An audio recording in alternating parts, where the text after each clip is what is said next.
Assalamu alaikum sir, welcome to the show. جی وعلیکم السلام غزال. So thank you so much for giving us your time. اچھا سر، آپ نے اپنا سٹارٹ کیا ٹارٹ کے اسکول سے، آپ پڑھے ٹارٹ کے اسکول میں پڑھنے کے بعد آپ نے کنگ ایڈورڈ کالج سے MBBS کیا. MBBS بھی کیا لیکن پھر آپ نے وہ میڈیسن کا شعبہ بھی چھوڑ دیا، پھر آپ CSS کی طرف گئے اور CSS میں ماشاء اللہ آپ نے پورے پاکستان میں ٹاپ کیا. تو سر اس پوری جرنی میں سر آپ کو کلیئرٹی نہیں مل رہی تھی، کیا تھا؟ کیونکہ پھر آپ نے CSS میں ٹاپ کرنے کے بعد بھی جب آپ CSP آفیسر بھی بن گئے تھے، پھر آپ نے اس سب کو چھوڑ کے بھی فلانتھروپی کی طرف جانے کا فیصلہ کیا. تو سر اس سارے سفر میں تھاٹ پروسیس کیا تھا؟ بڑے جلدی آپ نے بہت سارے سوال کر دیا. ہے نا سر؟ تو یعنی آپ یہ کہنا چاہتے ہیں کہ کعبے کی ہے ہوس کبھی کوئے بتاں کی ہے، مجھ کو نہیں خبر میری مٹی کہاں کی ہے. بے شک سر. تو آپ کا جو حاصل کلام تو یہی ہے. جی جی. بٹ ایسا نہیں ہے. میں نے جو کیا وہ ایک رستہ ہے، وہ ایک منزل پہ پہنچتا ہے.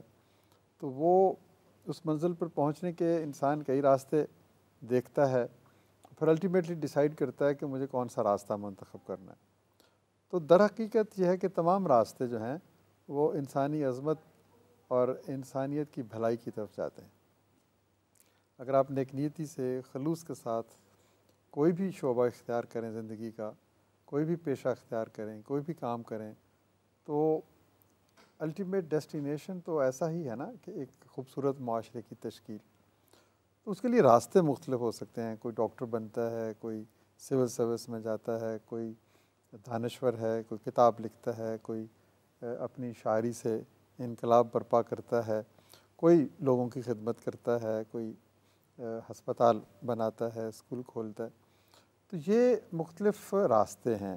اب انسان کا سب سے بڑا چیلنج یہ ہے کہ وہ یہ دیکھے کہ وہ کون سے راستے کا اہل ہے، یعنی اس کی صلاحیتیں کس حکمت عملی کے لیے الائنڈ ہیں.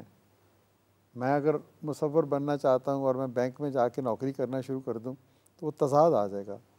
تو میں نے وقت کے ساتھ ساتھ یہ جانچا کہ میری بہترین صلاحیتوں کا اظہار نہ تو میڈیسن کے شعبہ میں ہوگا، نہ ہی سول سروس میں ہوگا.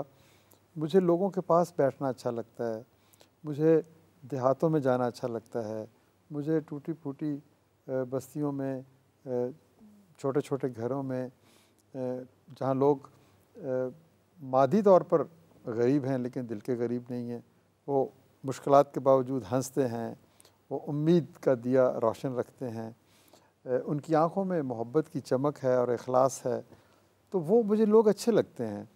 تو میں نے کہا کہ ان کے ساتھ مل کر ایک خوبصورت دنیا کی تشکیل کا خواب دیکھتے ہیں. اور پھر وہ خواب بھی دیکھا اور پھر اس کی تعبیر کے لیے بھی انہی کے توسط سے آگے بڑھنے کا فیصلہ کیا. تو یہ کوئی تضاد نہیں ہے، یہ دراصل صحیح راستے کی تلاش ہے. اب ایک دریا ہے، وہ اپنا رخ بدلتا ہے لیکن اس کا وجود برقرار رہتا ہے. تو یہ ایسے ہی ہے. تو یہی راستہ اچھا لگا اور یہی میری میلان طبع یا میری سوچ یا میری جو صلاحیت تھی اس کے مطابق تھا. تو الحمدللہ میں خوش ہوں. ماشاء اللہ سر، آپ نے خواب دیکھا اور آپ اس خواب کو پورا کرنے میں لگ تو گئے، لیکن سر CSP آفیسر بننا specially from the background you come, تو سر وہ تو ایک انتہائی بڑی بات تھی. تو جب آپ نے وہ سب چھوڑ کے فلانتھروپی کی طرف کا رخ کیا تو سر آپ کے فرینڈز اینڈ فیملی کا کیا ریئیکشن تھا اس پہ؟ جی فرینڈز اینڈ فیملی کا وہی ریئیکشن تھا جس کی طرف آپ اشارہ کر رہے ہیں کہ کوئی خوش نہیں تھا چند لوگوں کے سوا. لیکن بات یہ ہے کہ زندگی صرف دوسروں کی مرضی کے مطابق چلنا تو نہیں کہتے. زندگی کی چوائسز تو آپ کی اپنی ہیں. بے شک. عمر میں کیا کہتے ہیں وہ منیر نیازی کے، میری ساری زندگی کو بے ثمر اس نے کیا، عمر میری تھی مگر اس کو بسر اس نے کیا. تو وہ عمر میری ہے تو مجھے ہی بسر کرنے کا فیصلہ کرنا چاہیے نا. دس از ٹو امپاورمنٹ کہ میں کیا کروں. کیونکہ میں نے جب اپنے خدا کے حضور حاضر ہو کے اپنے زندگی کے ایک ایک لمحے کا حساب دینا ہے تو میں وہاں جا کے یہ تو نہیں کہہ سکتا کہ غزال نے مجھے کہا تھا یہ کام کرو یہ کام نہ کرو. وہاں تو میں نے خود کو پیش کرنا ہے نا کسی بڑی عدالت میں، تو مجھے ہی اپنے عمل کا حساب دینا پڑے گا. تو جو چیز مجھے جو فہم و فراست تھوڑی یا زیادہ رب کعبہ نے دی الحمدللہ، تو مجھے اس کے مطابق فیصلہ کرنا چاہیے کہ جو کچھ مجھے ملا میں اسے کس طریقے سے اس کی لوگوں کی خدمت کے لیے یا ان کی بہتری کے لیے صرف کروں. تو لوگ تو بہت سی باتیں کرتے ہیں، آپ کو پتہ ہے، لوگوں کی باتوں پر آپ جائیں گے تو پھر آپ اپنی منزل کھوٹی کریں گے. تو سر اس میں اخوت فاؤنڈیشن کس طرح تشکیل پیش آئی؟ جی یہی ہے نا، اخوت بھی اسی خواب کا ایک حصہ ہے. مطلب اخوت کا ویژن کیا ہے؟ اخوت کا ویژن ہے ایک ایسے معاشرے کی تشکیل جس میں ہر شخص کو عزت اور آبرو سے زندہ رہنے کا موقع ملے. اب یہ اخوت کی منزل ہے. اٹ گیٹس انسپیریشن فرام مواقعات مدینہ، نبی پاک صلی اللہ علیہ وآلہ وسلم کی تعلیمات سے. سبحان اللہ. تو پھر جب یہ خواب بنا، ایک ویژن سامنے آئی، تو پھر اس ویژن کو اچیو کرنے کے لیے آپ ایک حکمت عملی بناتے ہیں.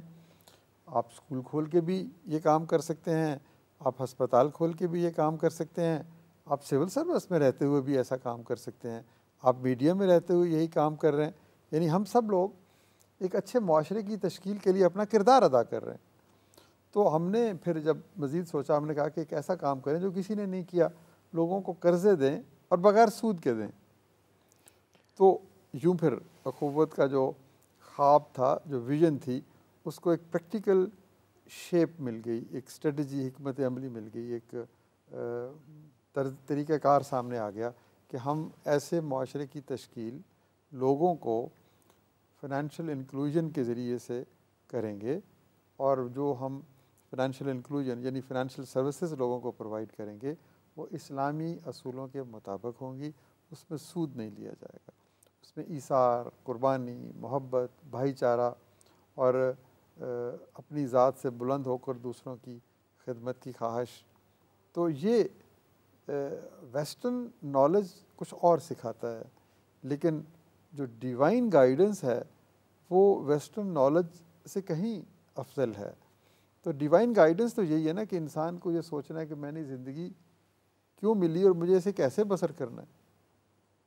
تو وہ ساری چیزیں اخوت تک پہنچنے کا راستہ بنی، اور اخوت پھر لوگوں کے دکھ اور درد کو دور کرنے کی کوشش کا راستہ بنی، اور وہ راستہ پھر ہمیں آپ کے پاس